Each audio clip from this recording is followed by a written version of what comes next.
Tieši Latvijā dzimusi Eiropas čempione septiņcīņā Aiga Grauste. 2011. gadā viņa uzstādīja Latvijas rekordu septiņcīņā. Zināms ir mērķis un mēs uz to ejam.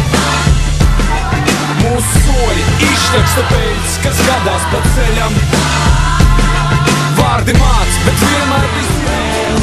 Man vēl jāpaspēj, pirms tu neaizēj, gaidi vēl. Kāpēc ejot vēl? Uz lecam uz leju, lecam pa jaunam, lecam pa vecam, lecam. Lecam uz sāniem, lecam uz priekšu, lecam uz āru un lecam uz priekšu.